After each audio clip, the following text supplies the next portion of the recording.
মুখ্যমন্ত্রী মমতা বন্দ্যোপাধ্যায়ের কড়া নির্দেশের পর হাওড়া পুরসভায় বিশেষ বৈঠক। আজ এই বৈঠকে উপস্থিত রাজ্যের মন্ত্রী অরূপ রায়, মনোজ তিওয়ারি, হাওড়া জেলা শাসক, পুলিশ কমিশনার, পুর প্রশাসন ও পুর কমিশনার।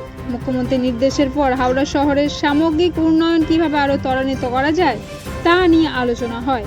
পাশাপাশি বেআইনি বহুতল, অবৈধ পার্কিং, টোটো দৌরাত্ম্য কিভাবে আটকানো যায় এবং হকার সমস্যার সমাধান নিয়ে আলোচনা হয়। দীর্ঘদিন হাওড়া পুর ভোট হয়নি, পুরসভার জনপ্রতিনিধি নেই, তাই উন্নয়ন বাধাপ্রাপ্ত হচ্ছে, এই অভিযোগ বারবার আসছে। সে কারণেই আজকের এই বৈঠক অত্যন্ত গুরুত্বপূর্ণ। বৈঠক শেষে মন্ত্রী অরূপ রায় জানান, মুখ্যমন্ত্রী মমতা বন্দ্যোপাধ্যায়ের নির্দেশ পালন করা হবে। যেখানে যেখানে বেআইনি কাজকর্ম চলছে সব ক্ষেত্রে পুলিশ দ্রুত পদক্ষেপ নেবে।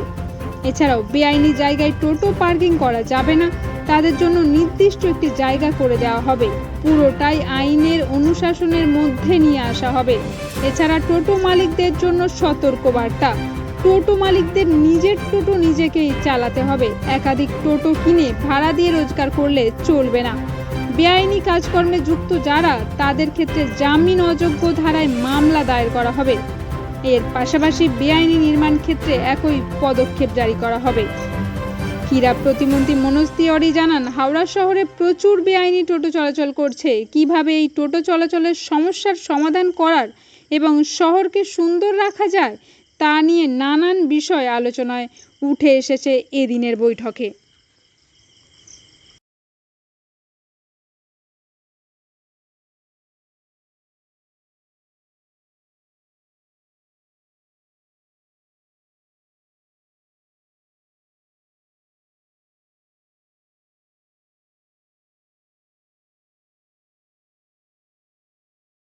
হকার নিয়ে মুখ্যমন্ত্রী 1 মাস সময় দিয়েছেন হকারদের। সুতরাং মুখ্যমন্ত্রীর নির্দেশ পাওয়ার পরে তারপরে হকার নিয়ে ফার্দার চিন্তা ভাবনা হবে, ফার্দার আবার আলোচনা হবে, মিটিং হবে। যে পরিমাণে টোটো বেড়ে গেল গত 4 বছর, প্রথমে সেটি নিয়ন্ত্রণ করলে আমরা কিন্তু যে এতটা সংখ্যা বাড়তো না বা এই লেভেলে ঢুকতে পারতো না। এটা নিয়ে আলোচনা অনেকবার হয়েছে, এবং সেই আলোচনা করতে করতে এই বেড়ে গেছে। তো সুতরাং বেটার লেট দ্যান নেভার।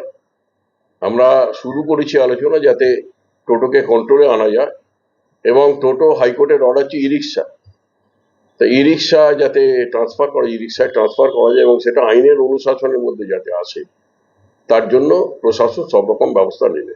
অনেক জায়গায় অভিযোগ হচ্ছে যে হাওড়া শহরে বেশিরভাগ যেটা বেআইনি নির্মাণ হয়েছে, সেগুলো কি ভাঙার পৌরসভা পদক্ষেপ নিচ্ছে? প্রত্যেকটাই পদক্ষেপ হচ্ছে, কিন্তু যত বিল্ডিং বেআইনি হচ্ছে ততটা ভাঙা সম্ভব হচ্ছে না, কারণ ম্যান পাওয়ারের কারণে।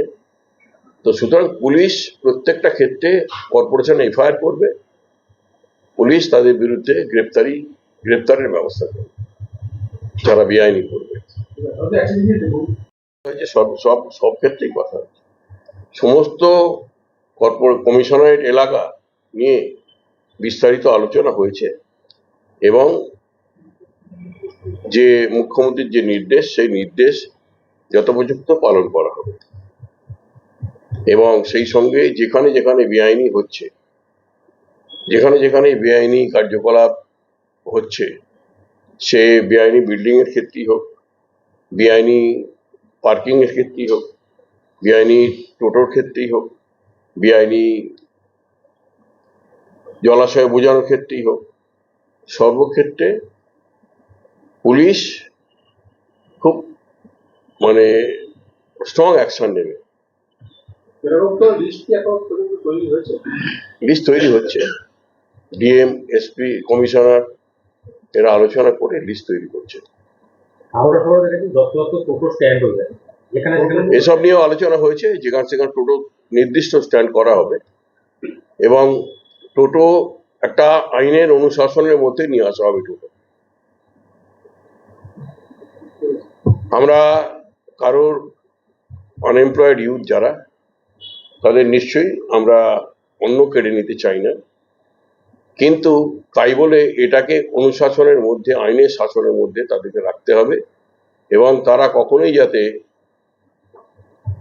এবং এটাই ঠিক হয়েছে যে যিনি টোটোর মালিক তিনিই টোটো চালাবেন।